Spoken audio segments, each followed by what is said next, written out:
is a type of abuse that leaves no viable scars, no bruising, no broken bones. Instead, it destroys slowly, emotionally. It's called Munchausen Syndrome by proxy. And for Gypsy Rose Blanchard, it meant spending an entire childhood imprisoned by her own mother. Not behind bars, but by lies. Gypsy Rose Blanchard was born in 1991. She was a healthy, normal baby. Her mother was Dee Blanchard. Dee was devoted, attentive, the kind of mother who documented every moment of her daughter's life. Social media would later reveal that Dee posted about Gypsy constantly. Photos, updates, medical information. The world watched as Gypsy grew up, but something was deeply wrong with what the world was seeing. According to Dee, Gypsy suffered from multiple serious medical conditions: leukemia, muscular dystrophy, brain damage, seizures, diabetes, and the list only grew longer as Gypsy got older. By the time Gypsy was a teenager, she was confined to a wheelchair. She had a feeding tube inserted directly into her stomach. She wore a colonoscopy bag, and she was on multiple medications for conditions she didn't actually have. Dee documented it all: photos of Gypsy in the hospital, videos of her daughter struggling, posts about the heartbreak of having a sick child. The internet showered Dee with sympathy. Donations poured in, and Dee became known in her community as the devoted mother of a profoundly ill child. But Gypsy knew the truth. Gypsy was healthy, completely healthy. The wheelchair was unnecessary, the feeding tube served no purpose, and the medications were doing nothing because she didn't have the diseases that they were meant to treat. But she couldn't tell anyone.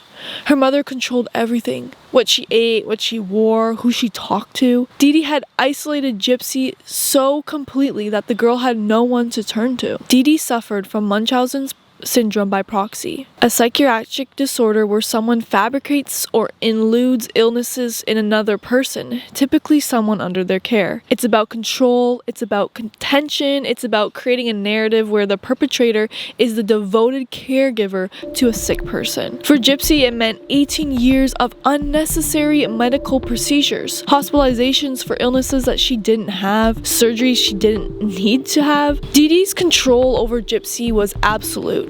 She had homeschooled her, ensuring Gypsy had no outside connections. She insisted on being present during all medical appointments, and she controlled Gypsy's finances. She controlled her relationships. Gypsy was 17 years old before she even attended school with other students. And when she did, she had to hide in the bathroom during lunch because Dee was afraid that the other students would discover that Gypsy didn't actually need the wheelchair. When Gypsy tried to assert independence, Dee punished her. She threatened her. She reminded her constantly that she was sick, that she was dependent, and that she needed her mother. The psychological abuse was as severe as physical abuse. Gypsy was trapped. As a teenager, Gypsy began connecting with people online. She created a Facebook account that her mother didn't know about, and she met with other people. For the first time, she experienced something that resembled freedom. In 2012, she met a man named Nicholas Gajon online. Nicholas was 12 years older than Gypsy. He understood her situation, or at least Gypsy thought that he did, and they began a secret relationship that Dee knew nothing about. For Gypsy, Nicholas represented escape. He represented someone who saw her as healthy, as normal, as worthy as love despite the fabricated illness. But Nicholas had his own problems, his own psychological issues, and as their relationship deepened, something darker began to form. By 2015, Gypsy was 23 years old, and she spent her entire life under her mother's control. The psychological prison had become unbearable. In June 2015, Gypsy and Nicholas made a decision. They decided that the only way out was through her mother's death. Dee was asleep. Gypsy locked herself in the bathroom. Nicholas entered the house with a knife. He stabbed Dee multiple times, and when it was over, Dee Blanchard was dead. Gypsy and Nicholas fled. They drove to a hotel in a neighboring Wisconsin. For the first time in her life, Gypsy felt free. No wheelchair to sit in, no feeding tube to manage, no mother mother watching her every move, but the freedom only lasted hours. Police quickly identified Gypsy and Nicholas as suspects. They were arrested within days, and the case became international news. When the full story emerged, the public was divided. Some saw Gypsy as a victim who had been abused so severely that she just snapped, and others saw her as a murderer. Some saw her as manipulative and someone who had participated in killing her mother. The truth was complicated. Gypsy pled guilty to second-degree murder. She was sentenced to 10 years in prison, and Nicholas was sentenced to life without the parole for first-degree murder. In prison, Gypsy began to heal. For the first time in her life, she was away from her mother's influence. She could make her own decisions, she could control her own medical care, and she could be herself. She completed her GED, she worked in the prison library, she received counseling for the trauma she experienced, and she became an advocate for abuse victims. In December 2023, after serving 8 years of her 10-year sentence, Gypsy Rose Blanchard was released on parole. When she walked out of the prison, she was greeted by media and supporters. She gave interviews, she told her story for the first time, and she spoke publicly about what happened to her. Dee Blanchard received over $2,100 in donations in support for the community. She won trips to Disney World. She was invited to speak at conferences, all while systematically abusing her daughter. Munchausen Syndrome by proxy is difficult to detect, and the perpetrator appears loving, concerned, devoted. The victim appears sick, helpless, in need of care. No one questions the narrative because it seems so natural.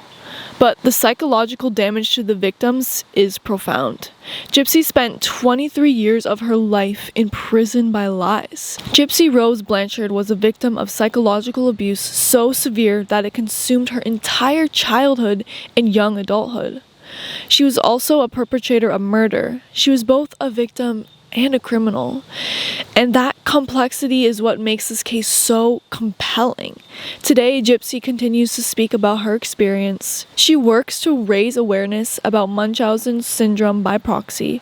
She advocates for abuse victims, and she lives a life that is fully, truly her own.